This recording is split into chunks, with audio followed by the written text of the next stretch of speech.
It's the greatest mystery in literary history. A divisive question with highly contested answers. Who was the writer behind the pen name William Shakespeare?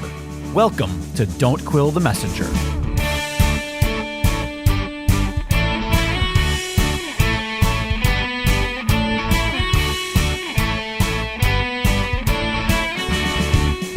Here's your host, Stephen Sable. Welcome back, fellow Quillers. Here we are with another episode of your favorite Shakespeare authorship podcast. You know, you've heard me talk in the past about our awesome bonus features that you can only access through our Patreon account. You can also find some posts from producer Jake and some posts from me about the show, future events, coming episodes, and just general Quiller news. We are also beginning to use that Patreon page as a place where listeners can find links to the research papers and websites created and maintained by our guests. So make sure you visit the page to stay informed about all things Quiller in Nature Nation. Also want to remind you that we are working on scheduling our first Shakespeare film Quiller watch party. We've talked about it for quite a couple of months now, and some of you have sent in suggestions about film titles and versions you would like to see us cover. Go ahead and continue to send those suggestions to contact@don'tquillthemessenger.com, contact@don'tquillthemessenger.com, and we'll start putting together the very first Quiller watch party, which will be coming soon to a bonus feature near you. In the meantime now, let's go ask some real questions. My guest this episode is here by request and suggestion of a fellow Quiller who found Sam's YouTube channel presentation on the Shakespeare authorship question, sent it to me, and then encouraged me to reach out to Sam to be a guest on the program. I unfortunately misidentified that listener in a previous episode, and I want to make sure I set the record straight. It was indeed fellow Quiller Mark Hazlitt, who sent the link to the YouTube video and who suggested that I contact Sam. So thanks, Mark, for the suggestion. And finally, here it is. It is with great excitement that I welcome Samuel Biaghetti to the program. Dr. Biaghetti is a writer, historian, and antique dealer. We're going to talk about that for certain. With a PhD in early American history, his work has been published in Early American Studies and the Journal of Caribbean History, among others. He has been interviewed many times for his expertise, including by National Public Radio. He produces and is the host of an extremely popular history podcast that covers a variety of general history subjects. It's called Historiansplaining. A historian tells you why everything you know is wrong. Sounds familiar, right, Quillers? It's available wherever you find favorite podcasts such as ours. And please, Quiller Nation, welcome to the program, Dr. Samuel Biaghetti. Sam, did I butcher your last name? It's just Biaghetti. Oh, see, I'm Italian and I should know that. So shame on me. It's a hard G sound there. Just like the word jetty. Yes, very good. So I'm so glad to have you here.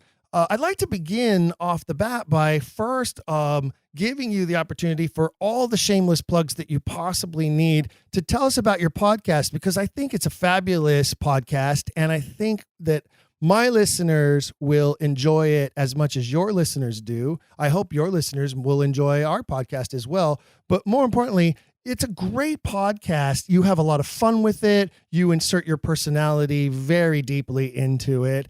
And I love the fact that it has this subtitle, Historiansplaining is a clever title. And then the subtitle, a historian tells you why everything you know is wrong. Tell us a little bit about it. Well, I started it just a bit more than 5 years ago after having bounced around as an adjunct to different schools. A friend of mine just said, if you like lecturing, why don't you just record some and put them online? And I like the idea of the freedom and of just putting things out there and seeing who found it and how people reacted. So I started with a series on the Middle Ages. And, my degree is in early American, colonial and revolutionary. So that's what I know sort of the most intimately. And actually my dissertation was about Freemasonry in early America. But I basically just decided I can do whatever subjects I want. So I went back to Middle Ages and I worked my way up bit by bit into the 18th century. I've talked some about other parts of the world, about India, just did a recent one about China. And, people just like the style of storytelling. And it's historiansplaining, like the word historian, like mansplaining, but historian. Right. So it's one of those things where it just started off as a little joke in the moment. And then once it grew, I'm sort of stuck with it now forever. But it's a lot of fun. And, the audience has just built up bit by bit. I probably have a few thousand regular listeners. So, it's not like Mike Duncan's Revolutions or something, but it's enough of an audience now that I get interesting feedback and it helps me pay the bills. So I feel very lucky. I love the fact that your, specialty area of focus, and as you mentioned, your dissertation is colonial history. It's one of my favorite portions of American history. When I had to take American history in high school, after the Civil War, I tuned out.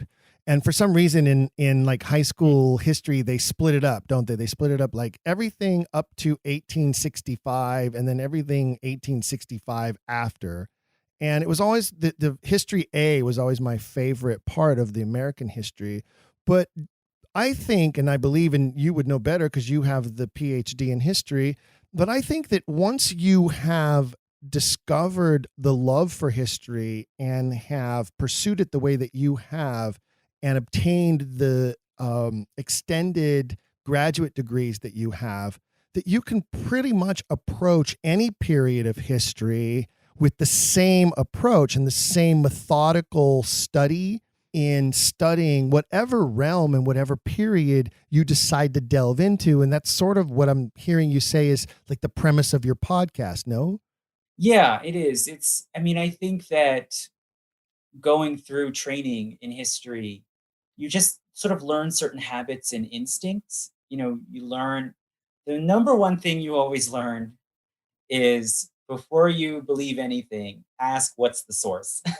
All kinds of things get repeated and recycled, even in print, even in books. And you always have to say, what's the source for that? Let me trace back and actually read the earliest sources you can find where the stories and the claims come from and try to figure out what they were saying in that original context before you buy any narrative. And that's a lot of what I do.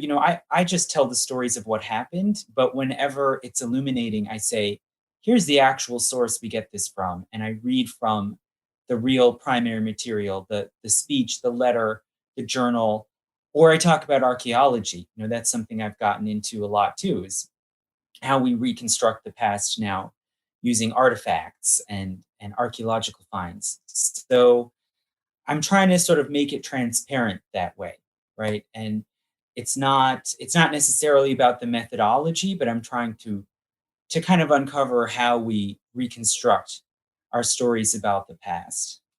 I want to put a little push pin in the archaeological reference and context there, because I'd like to touch on that a bit later in the conversation, because I think that's very interesting. I think my listeners will be really interested in that as well, because I think artifacts are a huge part of getting to the bottom of any mystery in history.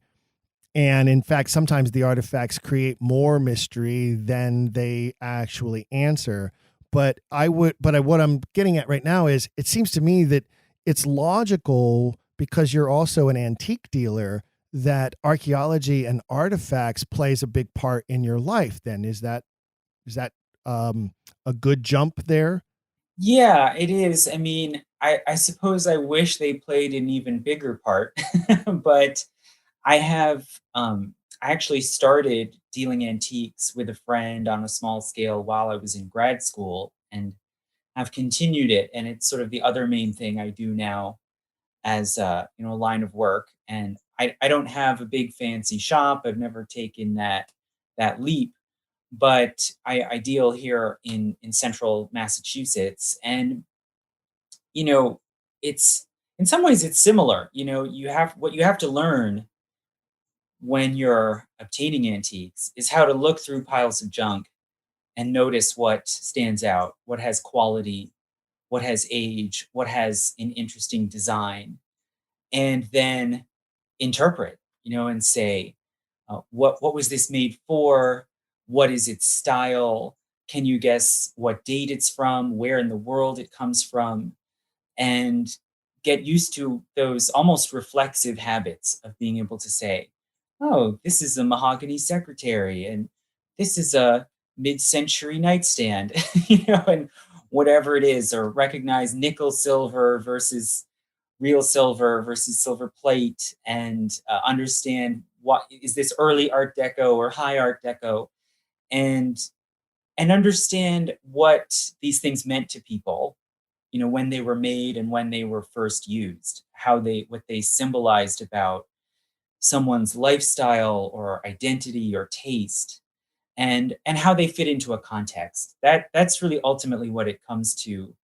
If you get good at it, is being able to see, all right, this is some strange stool, but and may not look like much, but you have to be able to imagine what is the room it would have been in, what would have been next to it, how would the different colors, the different textures have been matched together to create an environment, right? And so sort of see the world around each object.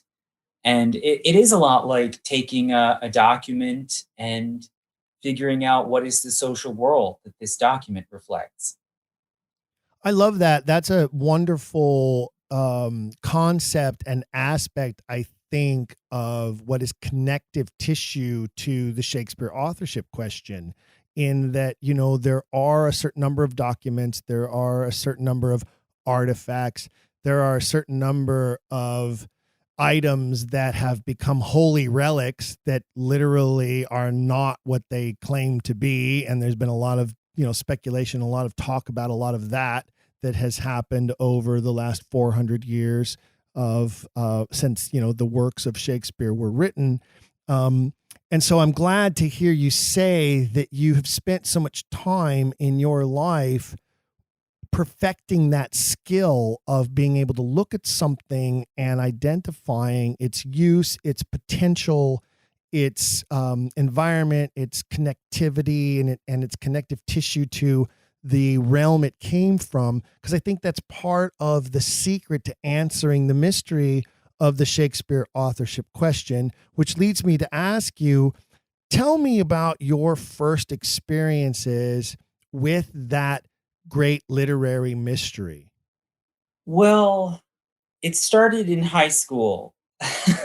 And beautiful, awesome. I and believe that's where it should start. I think that's where we need to be focusing. We need to be introducing high school students to this topic, and I'm ecstatic right now to hear you say that, because that's exactly where it should begin. It began for me just after high school, and that's exactly where it should begin. I'm sorry to cut you off, but go on. Well, I just heard hints now and then that there were people who questioned the authenticity of the attribution to Shakespeare. And then I had a really excellent English teacher in junior year of high school who was really wonderful. Mrs. Mantello really had a passion for the literature. The students really appreciated her. And she was a devoted, fanatical Oxfordian, and told us the reasons why she supported the Oxford claim. And I found it interesting when she explained it. I don't remember it all in detail. It was a long time ago. But I remember thinking, there are very interesting suggestive things here. And I can see where one could be convinced. I was not totally convinced myself, but it planted it firmly in my mind that it was an interesting question and that there was another point of view. about it. And I had that sort of in my consciousness later on when I studied Shakespeare a bit in college. I wrote a paper about Shakespeare's sonnets, which I find really fascinating and exciting. But I never decided to tackle it exactly until I had been producing my podcast for a couple of years. And I said, I really love Shakespeare. I want to talk about Shakespeare's sonnets. And I did 2 long lectures about the sonnets and I had great fun with it. Personally, I feel like those are my favorite episodes I've done. And then I said, okay, well, since I'm exploring sort of the myth of Shakespeare, I'll look into the Shakespeare authorship question and just sort of say how it appears to me as a historian. And I read a bunch about it. I read Diana Price. I read Contested Will. I read several, canonical biographies. And I looked into the questions and I looked into the back and forth. And I said, I can't say I'm positive here. I can't put forward some theory that I'm sure about, but I really highly, highly doubt that it was William Shakespeare, that Shakespeare was the sole or primary author. And I just laid out my reasons for why it looks that way to me. And, it's gotten a certain amount of response. And I put all my things on SoundCloud and then also on YouTube.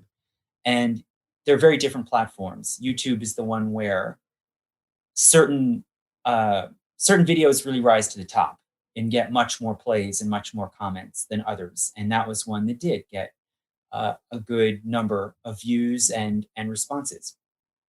I love the fact, first of all, I'd like to say I'm saying a prayer right now for that wonderful English teacher who introduced you to the topic. What was her name again? Lynn Mantello.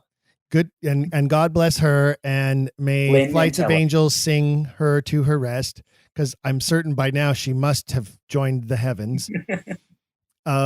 Not to date you or age you or anything. Oh, but, no. I'm not that old. but we definitely I'm pretty sure she's still around. Yeah, I'm certain most of my high school English teachers are definitely passed into the next world. But I love the fact that your intrigue and your inquest involved the sonnets, because I happen to believe that the sonnets are the crucial and most intense key to solving the mystery. And I think that one of the things we see that proves that more than anything is how traditional orthodoxy tends to stray away from the sonnets. They don't want to delve into them. They don't want to dig deeper. They don't want to try to analyze them more than a superficial level. And I think that that's a clue about how they don't know how to explain them, and so therefore would rather not. Yeah, well, when it comes to the sonnets, it's interesting. At one point, I believe I asked Mrs. Mantello, I sort of wanted to grasp her thinking. And I said, well, if you had to narrow it down to one thing, what's the one thing that really makes you think it's Oxford? And she said, the sonnets. It doesn't make sense as William Shakespeare. So that's the thing. I think I forgot that for a while, but then it came back to my mind again when I was thinking about, reading about the authorship controversy. And the sonnets are so interesting and so, in many cases, so personal and and kind of visceral. And, despite being written in beautifully crafted iambic pentameter, but it's there's no other piece of literature that you can pick up and start talking about where people more quickly rush in and say, no, you can't read that biographically. It's like there's this almost defensive wall. You're not allowed, even when people might do it about Mark Twain's novels or Cormac McCarthy or any number of things. If you read Shakespeare's sonnets, which to me are very personal, and you start drawing inferences about who this person was and what he thought and his relationships, immediately someone tries to shut you down. And so when I discussed the sonnets, one thing I had to just say up front was, look, I know people are going to jump in and say, you can't read these biographically. And I don't care. Tell it to someone else. I don't care, because I'm talk a to the historian, hand. and these are documents.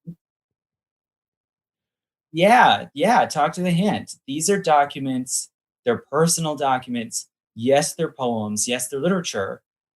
And they have a certain genre and certain conventions. But that's true of any source, any historical source you ever read.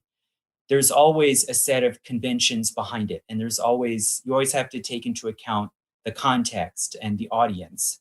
So this is just true of a series of sonnets, a series of, love poems, just the same as anything else. But that does not mean that you can't take it as a piece of historical evidence and see what you can draw from it historically. I always found that it was ironic that most people who subscribe to the orthodoxy Stratfordian claim love to paint the sonnets as, just this series of love poems. But then when you say, well, wait a minute, love is one of the most personal, intimate aspects of the human condition. And to be dismissive of that is ironic to me, because wait a minute, if they are love poems, then they are telling some of the deepest, darkest secrets of the heart of the writer. Would you not agree with that? Yeah, well, I mean, it's hard to get at the deep secrets of the heart, no matter what your source is. But it does tell you something. He clearly was not just writing them for amusement and putting them under his pillow. All evidence shows that he was writing these as part of a relationship, and other people were seeing them. That even the earliest mentions we have, like I think it was Francis Mere's commonplace book from 1598. It says his sugared sonnets among his private friends. Like, he was circulating these and showing them to people he knew in his life. And so they are artifacts of his personal life, no matter how you cut it. And people take love letters and personal letters all the time as evidence in writing a person's biography. There's nothing unusual about that. You read a biography of Mozart, and they're quoting from his letters to his wife. You read a biography of James Joyce, they're quoting from his letters to his wife. Now, Shakespeare's sonnets are in rhyming iambic pentameter. I grant you that. But they are also artifacts of his personal relationships. And it's insane to try to wall them off. And I think that there are several reasons for that. And one of them is the sexual orientation, is that most of them are to a man. And so clearly many scholars through the centuries have not wanted to talk about that. But that's probably only one reason among many. I think you're right. And I think if you look at some of the other famous lovers of history whom we have letters from, Napoleon and Josephine, for instance, we have so much communication between the two of them, and they write in a very high style to each other that is nearly Shakespearean. If you look at John and Abigail Adams, for instance, that I'm touching into your realm now, and tell me if I'm getting out of control and don't know what I'm talking about, because this is your expertise. But if you look at John and Abigail Adams, I mean, it's one of the greatest love affairs in history because of these letters that they write back and forth to each other. And they write in this very high style that I would say is nearly Shakespearean.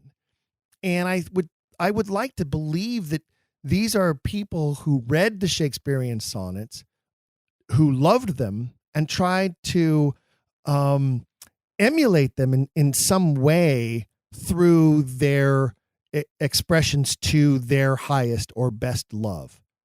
Yeah, I think you're right. I mean, I haven't studied those letters as literature myself, but there's no question when people wrote letters, they were, for one thing, they were certainly following genre conventions. There was a formula for how you went about writing a letter, and the order, the sequence in which you address different subjects. And it was very much a managed and kind of choreographed exchange. And yet nobody says, well, then therefore you can't quote Abigail Adams writing, "Remember the ladies and treat them better than your forefathers have." Everyone quotes that in like every history textbook. You know, it's considered a touchstone of women's thinking during the revolution.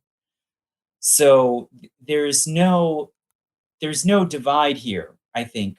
I think what you're saying too, there's no divide between the literary, the personal, and the historical.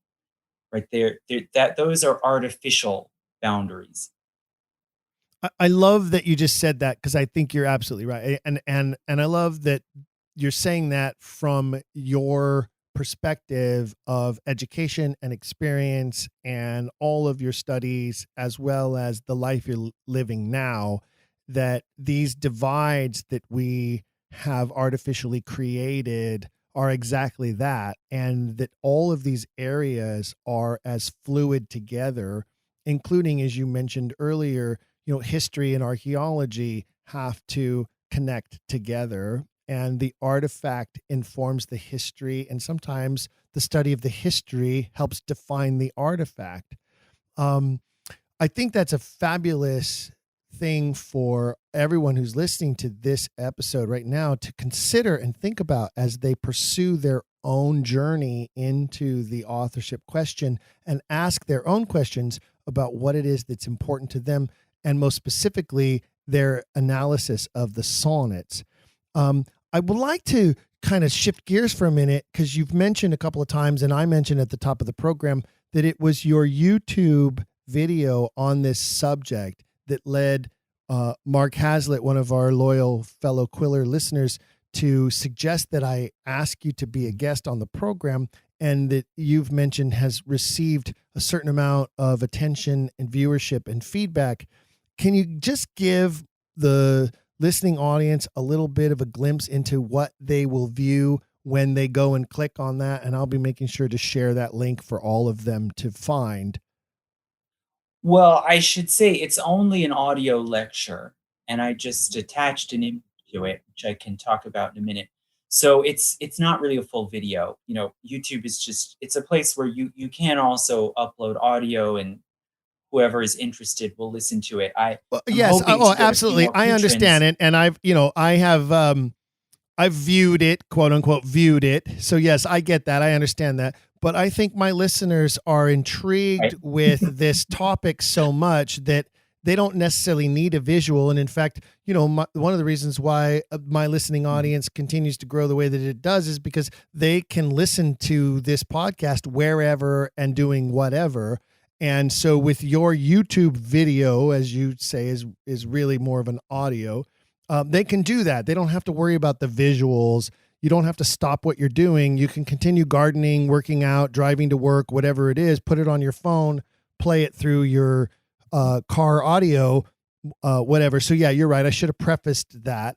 But I'd like you to just share your perspective about how that piece came about and what it entails without me interpreting it or analyzing it for you, Basically what I did is I said, all right, if I'm going to talk about this, I should get a handle on what are the main, most compelling arguments on either side. And I said, I'm not going to try to figure out for certain who is the real author or authors. That was a bit too much to tackle, but I wanted to be able to say, what are the main arguments in favor of the original attribution to William Shakespeare and against it? And I found that it was an extremely complicated question with all kinds of complex issues and factors on both sides. And I basically was able to distill down, this is a question of plausibility, of which is more plausible, that it was William Shakespeare, as those original, earliest documents say on the title pages of the quartos and the folio, say William Shakespeare, or is it more plausible that it was someone else or some combination of both? And there were so many arguments and counter arguments, but what I often find is that when I have something extremely complex like this, it can be easiest to just sort of latch on to a story that illustrates, in a sense, what is at stake, that kind of boils down what is the dilemma we're grappling with. And I'm working right now on a long lecture about conspiracy theories, and I did the same thing with this. But when it came to Shakespeare authorship, I realized the way to begin was to go through the induction scene in The Taming of the Shrew, which is something that was briefly mentioned in Diana Price's Shakespeare's Unorthodox Biography, which is a book I like a lot. And it intrigued me. And I ended up sort of pulling on that thread. And if anyone is not familiar, there's this long sort of frame narrative that opens Taming of the Shrew, which involves a drunken, sort of poor commoner drunkard in Warwickshire, England, who passes out on the street and then, as a joke, is brought into the house of a rich nobleman and dressed up in fine clothes as a joke to sort of trick him into thinking that he's really the lord of this manor and that his memory of being a poor drunkard is just a false dream. And they try to persuade him, right, of this alternate reality. And what's interesting, so this induction scene is about an identity swap, right? It's about a man of lower status being, in a sense, disguised and substituted in for an aristocrat. And it all takes place in Warwickshire. It's the only scene in any Shakespeare play that takes place in Warwickshire, which is where William Shakespeare was actually from. So there's some sort of personal connection here between William Shakespeare from Stratford and this induction scene. And then after that, there's no other reference to Stratford or Warwickshire in all the rest of the Shakespeare canon. So I realized this, in a sense, encapsulated a lot of the question is, have we been fooled, right? Is this a hint here, this frame narrative at the opening of this very early play, which some scholars think may be Shakespeare's earliest play? Is this an open hint that someone has been swapped for someone else? That there's sort of an identity trick being played upon us? And of course, to many people, that sounds crazy, right? A lot of people immediately dismiss this as a zany conspiracy theory. But I basically then said, well, what I'm going to do is just lay out what are the main arguments in brief that people have used to call into question Shakespeare's authorship of the works that were attributed to him. And then the counter arguments, right, in defense of that attribution. And I basically said, look, I'm not going to try to prove a case here, and I'm certainly not going to try to tell you who I think the real author was, although I have a favorite. I do have a favorite, but we'll touch on that. I'm going but I'm not going to push you to the wall on that right now, but we will touch on that. But please continue. Okay. So I just basically wanted to say, look, this is a dilemma. There are real problems on either side, and you should take those problems and questions seriously. And basically, and what I found in my reading was that the defenses of the original attribution to William Shakespeare are a lot weaker than I would have thought. I mean, part of why this all came about and shook out the way it did is that I really found it to be a letdown reading, say, for instance, Contested Will, and getting finally to the end section where he presents what he thinks are sort of the conclusive points that put to bed the controversy and saying, those are not strong at all. And I don't think that they have shown, certainly they have not disproved the idea that some other person or persons wrote this material and just as a matter of convenience, for the sake of privacy, for the sake of status, protecting their status as a gentleman, they said, you know what, don't put my name on these works. And if anyone asks, just say it was that actor, William Shakespeare. I certainly have never seen anything that disproves that. I've seen arguments that make the case that it's unlikely, but I do not find them very convincing. And I find the arguments that it's unlikely that William Shakespeare was the sole or primary author, I find them somewhat more persuasive.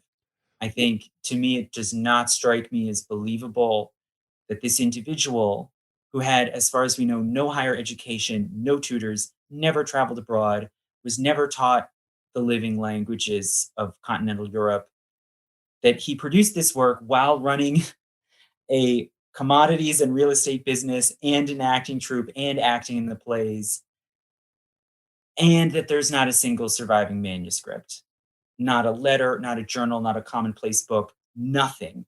The way there is for other authors, like, say, Marlowe, who only lived to 29, who died, what was it, more than 20 years before Shakespeare did.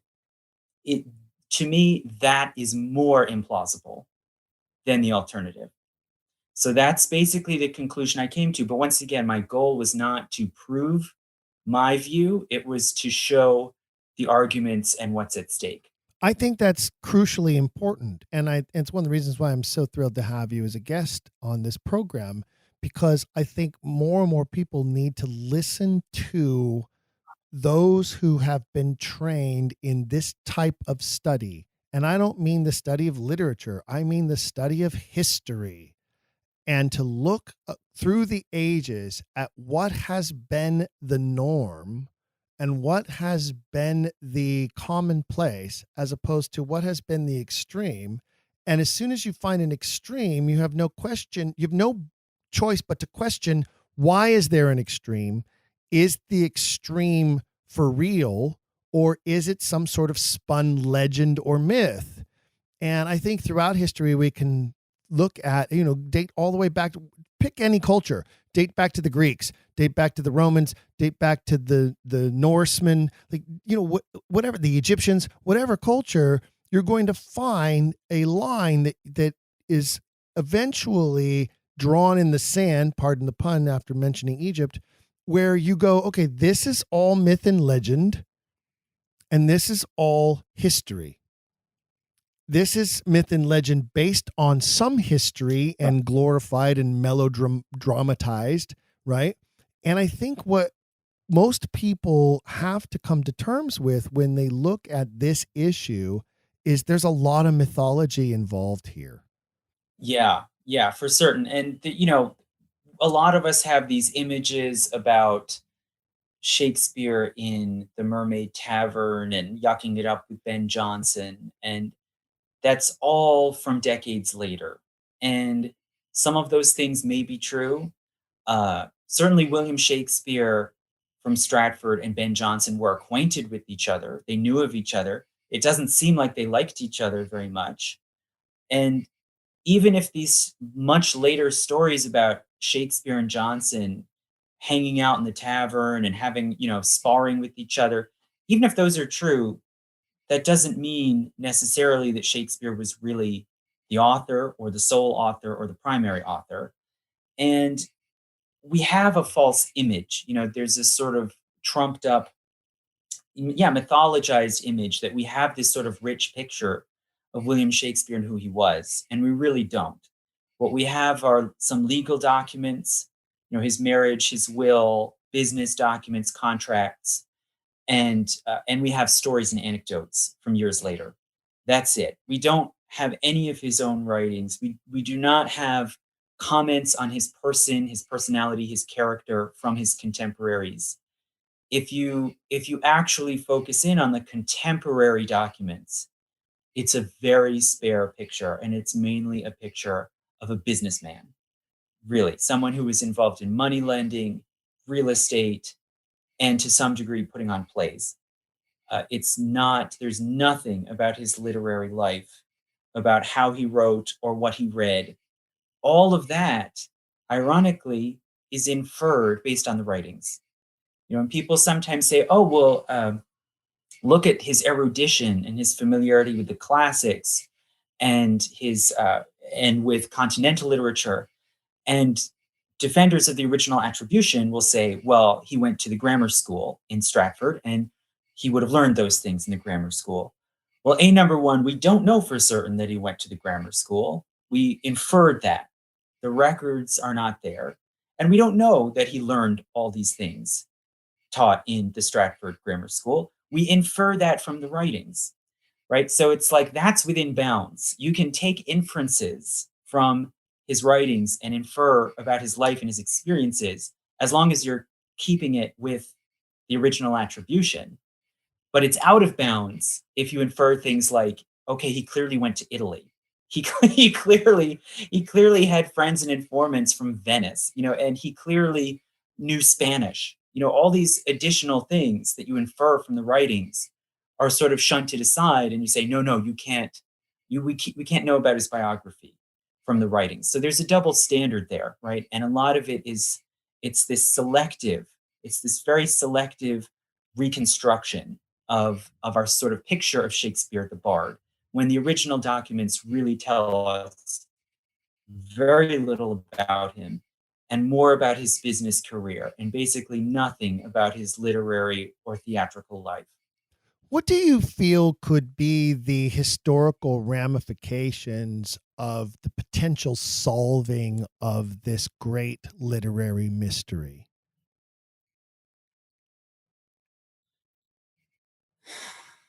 Well, that's an interesting question. I mean, I think that it is a legitimate and real historical question, and I make the argument in my lecture that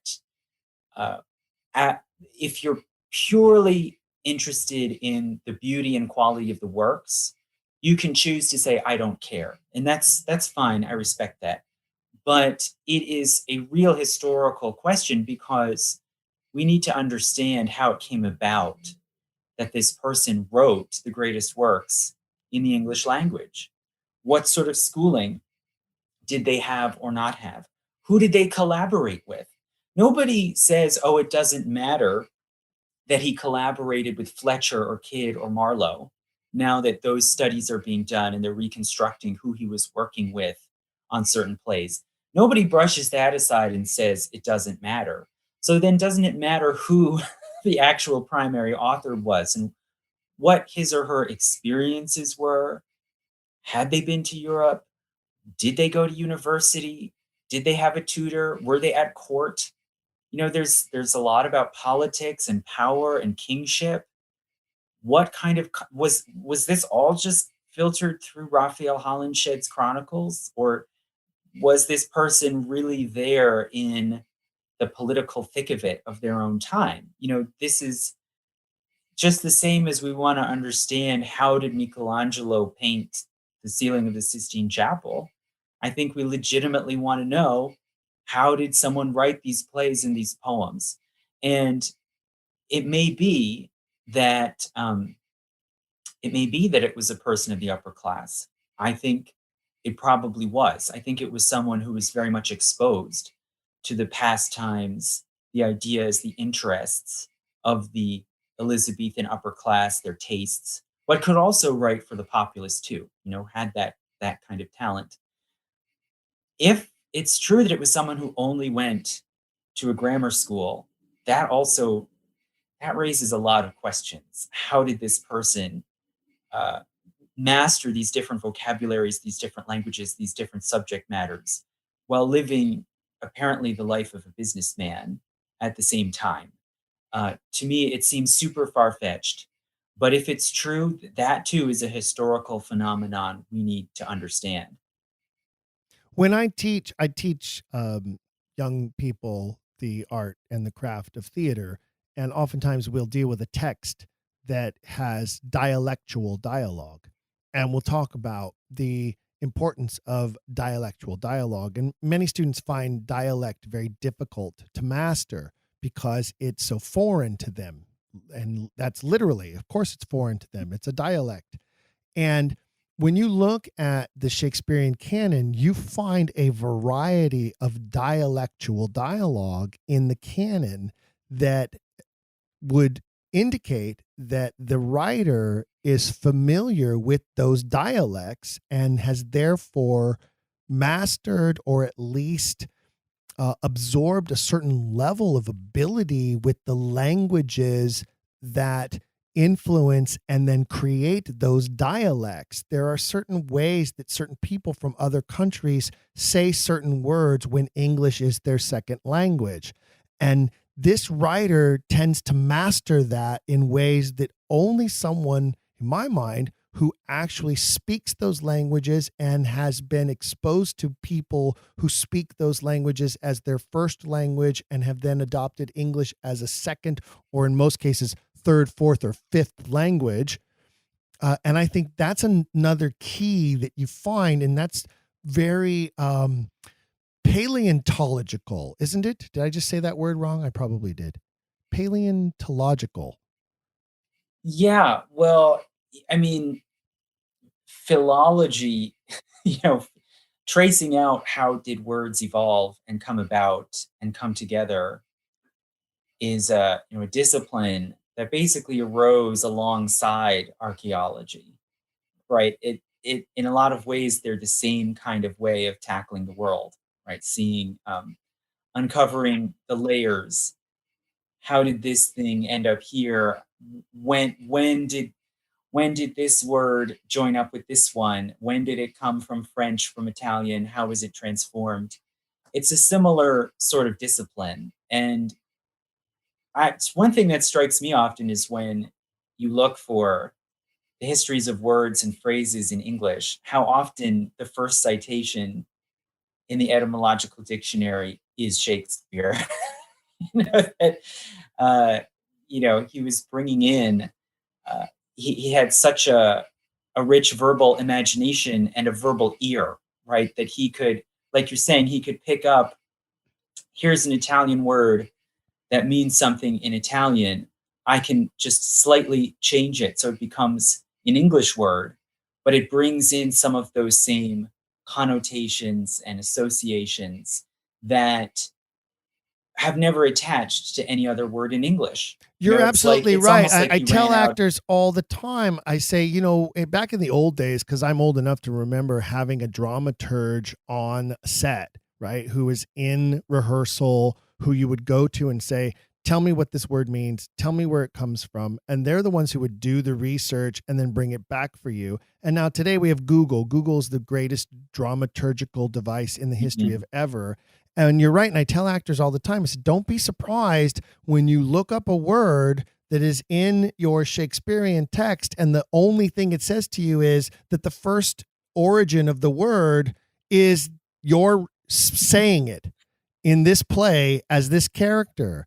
And I teach actors that think about how important it is that the character you're playing is trying to convey something to someone else in such a way that they have to invent a brand new word in order to say it. And I tell them, keep this in mind.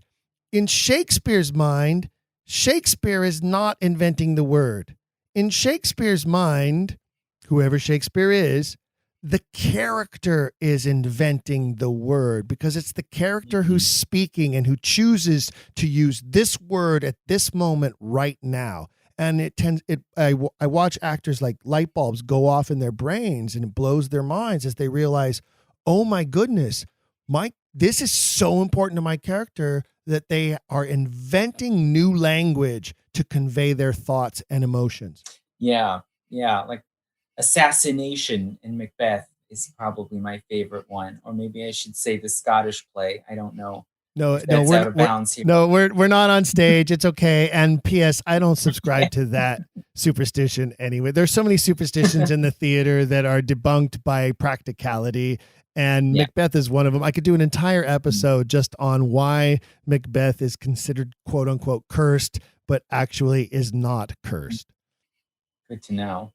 The next thing I wanted to ask you about was, as a historian, if you were charged with solving this mystery, where would you apply your resources? Let's say you had some grant funding, or you had some patrons behind you, or whatever other reason that you suddenly had money to spend to solve this mystery. Where would you say are the best places to start digging into applying those resources towards coming to some sort of consensus that would put this to bed? Oh man, that's a difficult question, I think, because I don't have as much familiarity with British archives as I might. I've done a little bit of research in Britain on the 18th century, but I'm not an expert in British archives or British prosopography from the 16th century.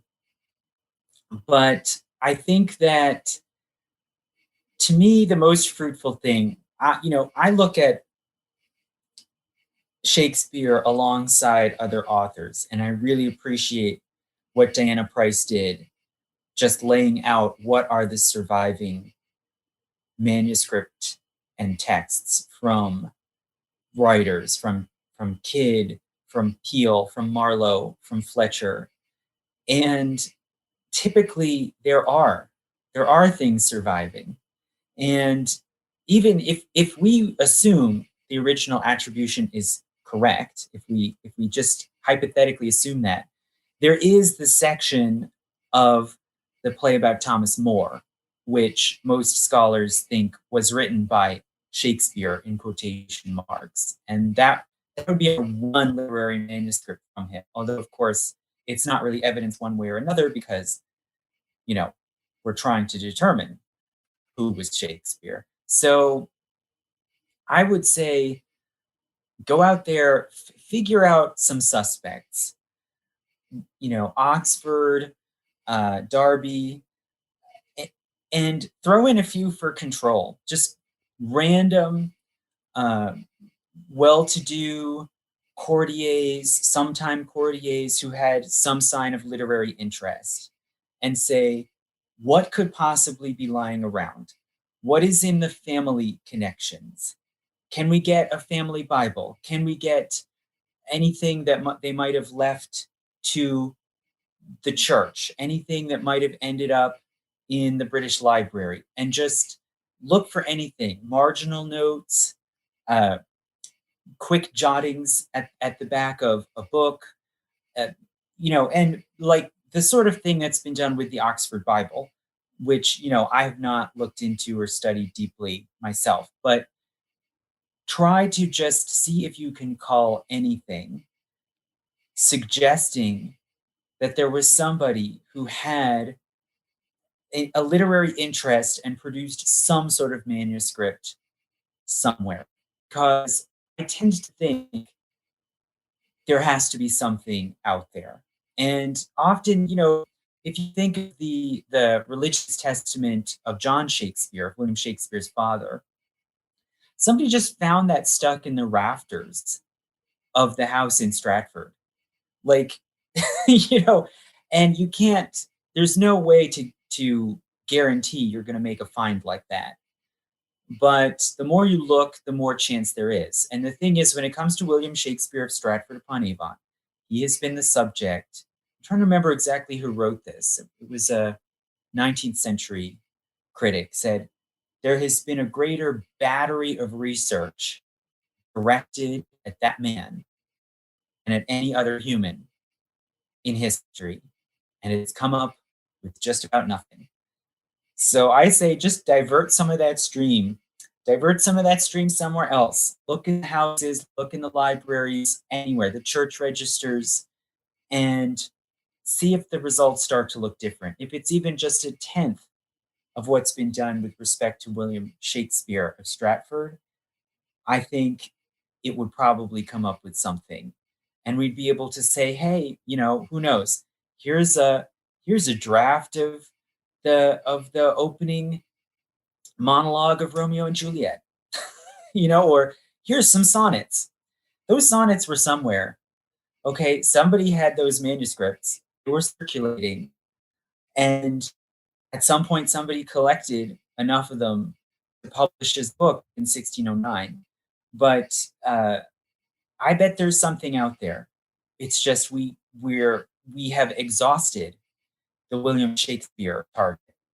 We have to be looking somewhere else.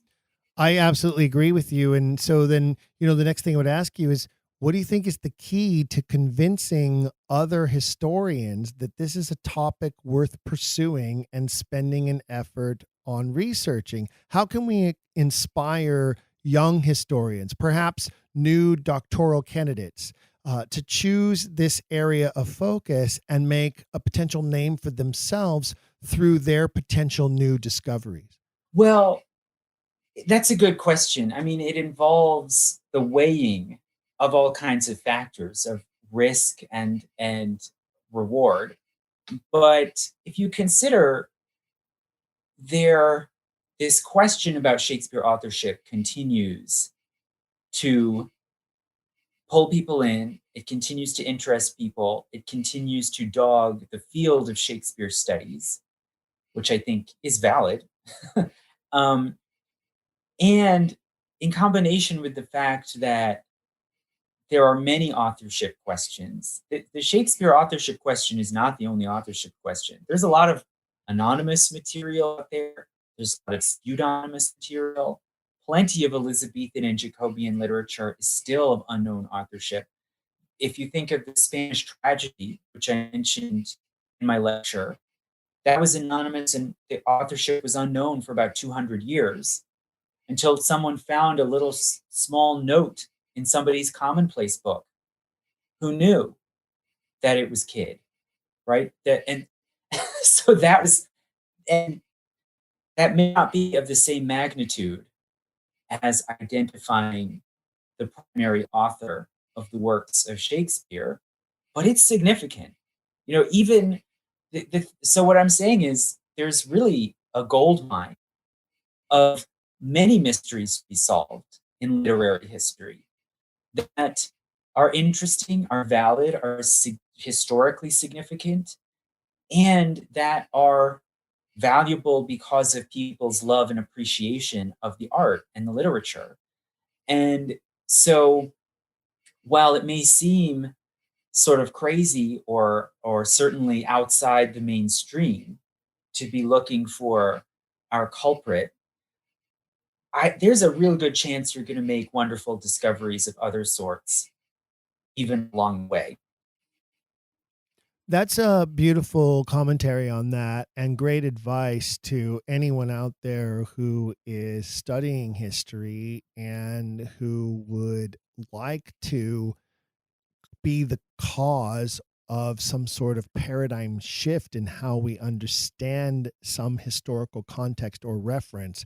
And I think you're right. I think there are plenty more mysteries to be solved. I think this one is the greatest, but I think there's a lot of others that are connected to this. One of the couple of things that we mentioned earlier in the episode that I wanted to circle back on. One is your antique dealership, and I couldn't help but think that you're probably one of the exclusive people in the world who is connected to the Highlander, because you're an actual historian who deals in antiques. And I'm just wondering, are you immortal and have you ever cut off anyone's head? I have no memory of cutting off anyone's head, and I do not think I am immortal. I have not really tested that out, but as far as I know, no. But I love the fact that you're a historian who deals in antiques, and that's the first thing that popped up. I'm a total fantasy science fiction nerd, and that was the total thought that popped into my head. And I didn't want to mention it at the time because I didn't want to go south on our conversation, but I just saved that nugget for it as we're wrapping up here at the end. And then the other one is I am going to now push you to the wall because you brought it up. You said you have a favorite contender for who the true author is or primary author, because I don't disagree with you that this is probably the collective work of a group of people who were serving underneath one chief editor and master writer. And so now I'm going to put it to you. Who is your, top contender? Who is who's the horse in the race that you would say has the best odds? I would say, I'm not staking anything on it, but if I had to pick someone, a prime suspect, it would be William Stanley, the Earl of Derby, who has the right first name, the right initials. There are sonnets that pun on the name Will. One of them says, my name is Will. And I think that's suggestive that this person was either called Will or was at least using it as a pseudonym. It's the right initials. He has the connections to Roman Catholic recusancy, which I think is significant. I think there are a lot of reasons to think that the primary author of the works was a Catholic recusant and was connected to that world. And there are the letters. I don't have all the names and dates. I can't remember them off the top of my head, but there was the Jesuit spy who wrote back to his superiors saying, we can't get William Stanley on board to help with our political projects because he's too busy penning plays for the common players. So we have an author with no plays and plays of dubious authorship. And I think they match up remarkably well. So I know that he has been discussed as a candidate, and he was discussed largely by French authors, looking from the point of view of Shakespeare's familiarity with books, fairy tales, and incidents in France and Spain. They put him forward as an author. He later came to be overshadowed, of course, by Oxford. And I have always been very wary and skeptical about the Oxford theory. But having looked at it, since I posted my lecture and seeing different people's responses and trying to always be open-minded and judicious, I have looked more at Oxford's involvement in literary and theatrical circles. And it does make me think, I strongly suspect that the works were some form of collaboration, that there were two or more people providing material, which was then polished into the plays. And I am a lot more open to the idea that Oxford must have been involved in that. That I have he seems seen to be those who have theorized that Stanley may have been the final editor, that he may have somehow ended up with Oxford's manuscripts or had been a part of the writing team and put the final finishing touches. And that's why we have this difficulty in determining between the two of them which one was the lead. And that could possibly make sense in that Stanley obviously lived longer than Oxford did. And it obviously looks to me, especially with the 1623 folio, someone got a hold of the manuscripts and probably put some final touches for posterity upon them before they went to publication. So so you're saying in the interval between 1604 and 1623. Yes. Between 1604 and 1623, somebody has their hands on these documents, and if they are literary in any way, which they must be if they're going to be a part of making sure these get published, I would wonder if there wasn't some unavoidable temptation to put a few cleaning touches and an extra period here or a semicolon there or change a word here or there or add an extra bit to this scene or an extra line of dialogue. I don't know. But that's a lot of time. It's almost 20 years for them to be in the hands of some person or persons, and anyone who is of any kind of literary inclination may have been unable to resist the temptation to quote unquote perfect the works prior to publication. Yeah, I mean, all the works clearly went through some degree of evolution. I mean, there are some that appear in the first folio, and we have no indication about their prior history before that. But other than those, there was through the different quartos and then the folio. I mean, I don't even know. I tried to find, does anyone put on performances of the quarto versions of Hamlet? I would be very intrigued to see that, because it seems like they're kind of swept under the rug. And then even with the sonnets, we have two that were published in A Passionate Pilgrim in 1598. And they're both different, like significantly different. At least one of them is very different from what appears then in the Book of Sonnets from 1609, you know, the Thorpe Book of Sonnets. It's somebody was revising and editing. Was it this one author revising his own work over and over again? Maybe. Some authors do that. Is there the hand of more than one author in here? I tend to think so.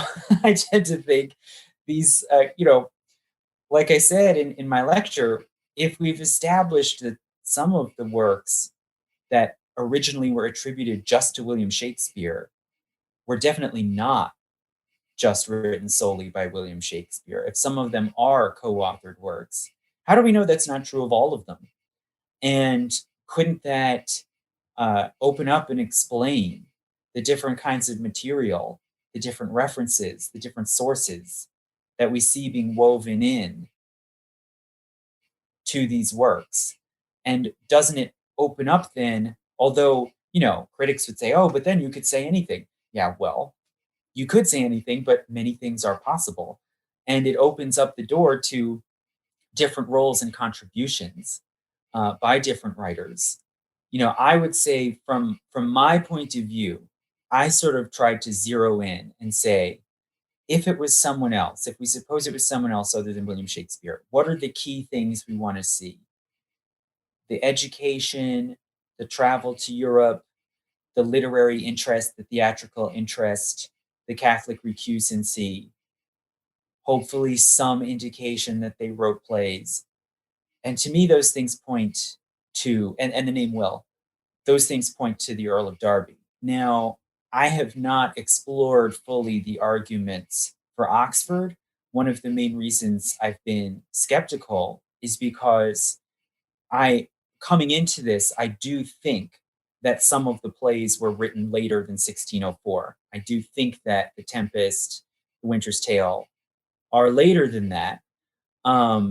But I do not know, and I have not weighed and examined what are the counter arguments for Oxford that puts those plays earlier than 1604.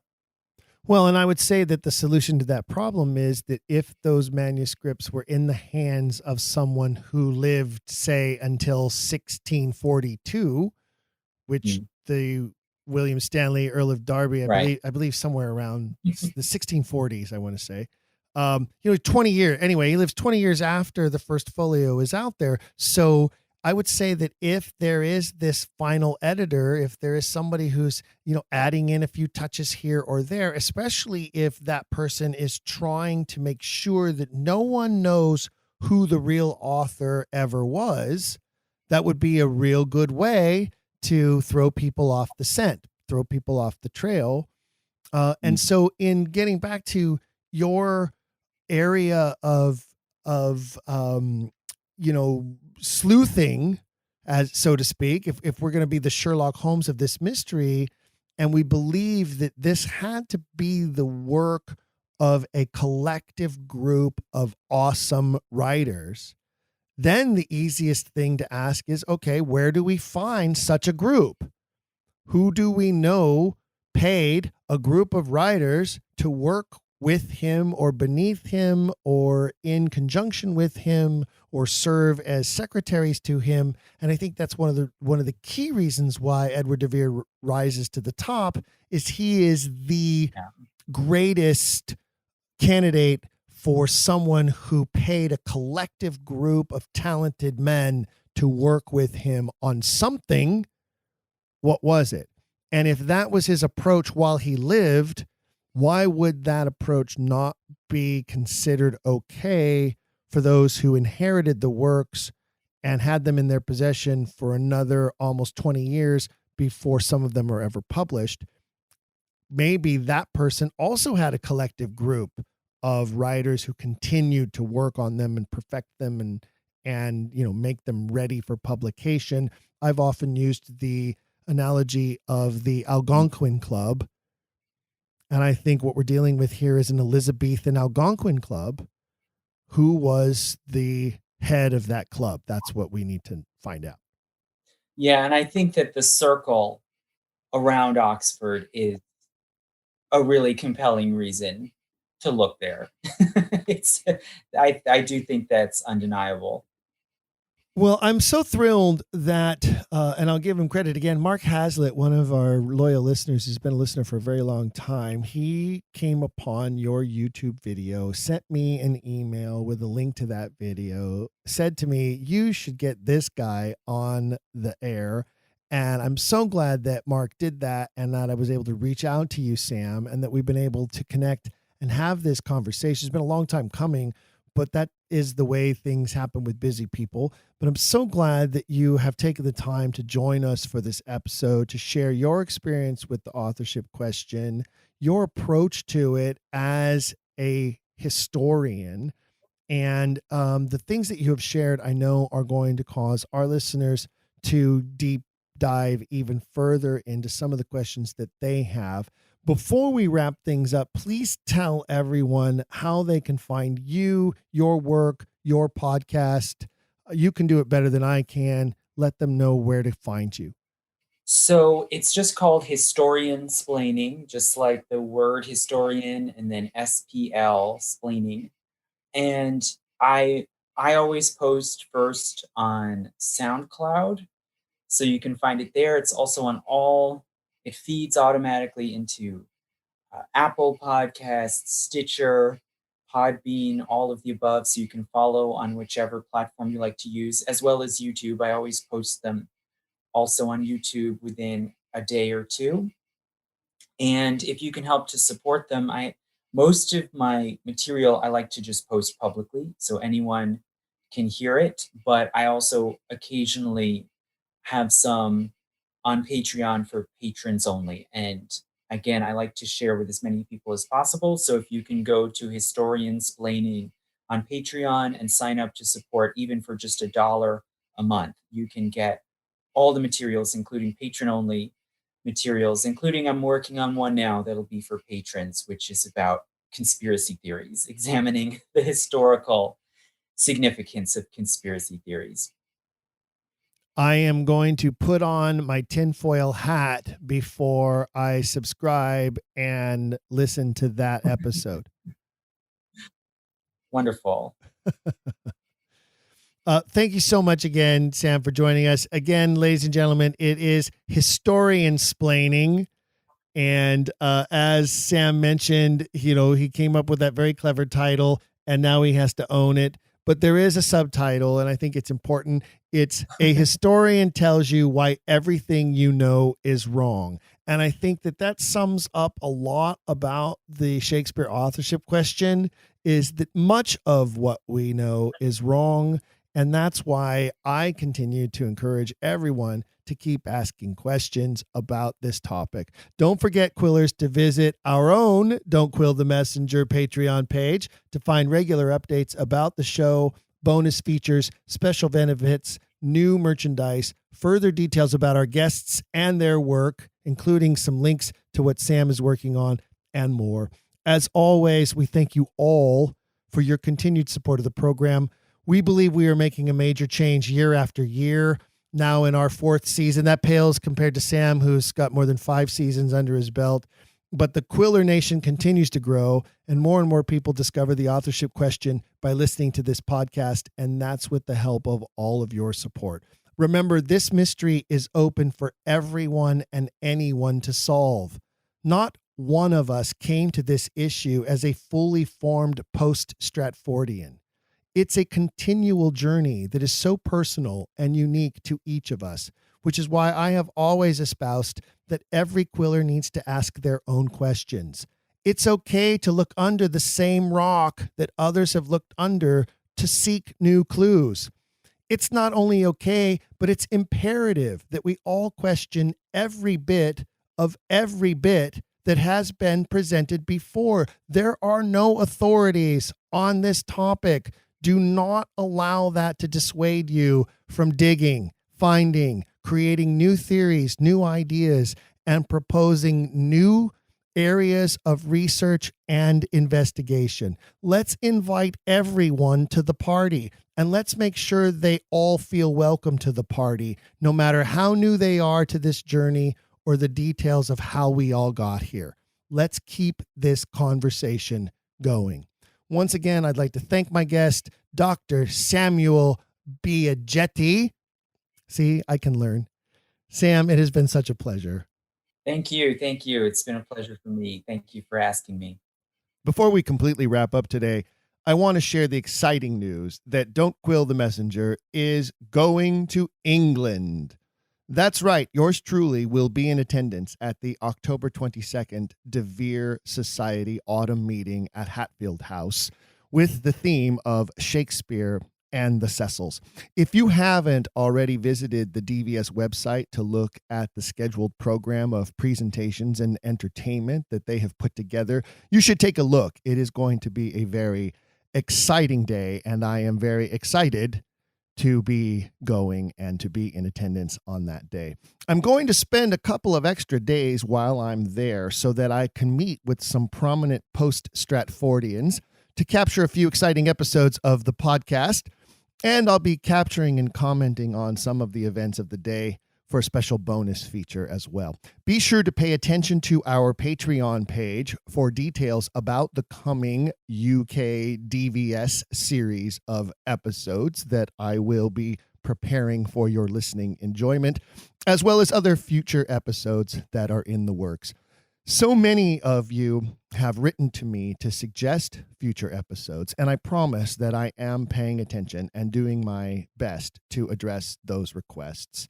Please have some patience, though, because as it stands right now, I'm already booking guests into the new year in January. So we have a full lineup, a full schedule coming through the rest of the fall and into the beginning of the winter and through the rest of 2022, and already booking events and episodes for 2023. So stay tuned for that. Not to mention, producer Jake and I are making plans to celebrate what will soon be our 100th episode in early January, as well as the start of our 5th season of Don't Quill the Messenger.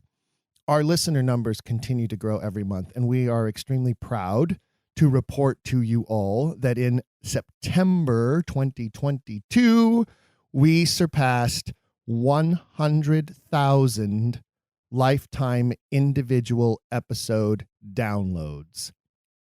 100,000 times you all out there downloaded at least one episode of this series, and we're so thrilled to have you as listeners. Maybe it was just one of you who downloaded 100,000 episodes. That is very possible, and I'm only talking to one person. That would be sad, but I suppose that is true. However, I believe that those numbers are reflective of a much larger listener base, and that is thanks to all of you. At our current rate, we should top 125,000 total downloads by the time we get to that 100th episode in early January and the beginning of our 5th season. We couldn't do that without all of you. You are the difference in us continuing to make a difference when it comes to sharing this great mystery with the world. I want to personally thank you all for your loyalty and your support, especially those of you who have joined the Patreon page at any level. Contributions at any level are greatly appreciated and put to good use to create more and better and new exciting episodes for your listening pleasure and to help share this mystery with the rest of the world. If you haven't already, please visit the Patreon page and check out the different levels that are there to gain access to special bonus features, to ensure your entry into the Quiller of the Month contest, and other special benefits of membership as well. Once again, congratulations to Annie Fields, our October Quiller of the Month. She gets to choose a free item from our Quiller swag shop. And yes, new items are on the way to add to the variety there. I promise. Producer Jake is working diligently on getting those prepared and up into the shop. In the meantime, don't forget, fellow Quillers, you can write to me with suggestions about items you would like to see there and would like to purchase. You know, I went to Jake. I said, I really want a ball cap. Some folks have been asking for ball caps, and I have the first prototype. It came out great.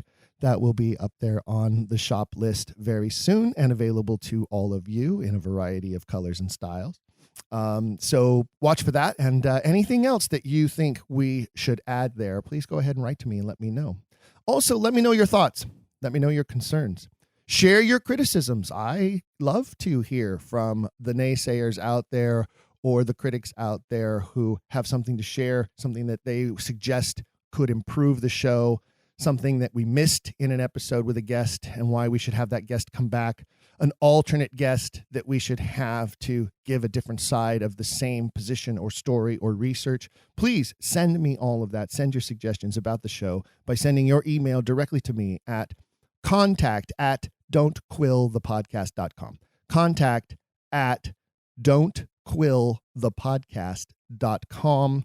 And in case you're wondering, no, the apostrophe is not in the website address. So don'tquillthepodcast.com does not have the apostrophe between the N and the T of don't. Don'tquillthepodcast.com. Write to me, contact@don'tquillthepodcast.com. And until next time, Quiller Nation, say it out loud so that people near you can hear you. Keep asking questions. If you've enjoyed today's episode, please leave a rating and review in your podcast player. For even more, visit our website, don'tquillthepodcast.com. There you can find official merchandise in our shop, as well as a link to our Patreon. This show is made possible by people like you. We hope you'll consider showing your support by becoming a monthly patron, where you'll receive bonus material and tons of exclusive perks. You can also join in the conversation on our Discord and by following us at Don't Quill the Pod on all social media. All of this can be found at don'tquillthepodcast.com, don'tquillthepodcast.com.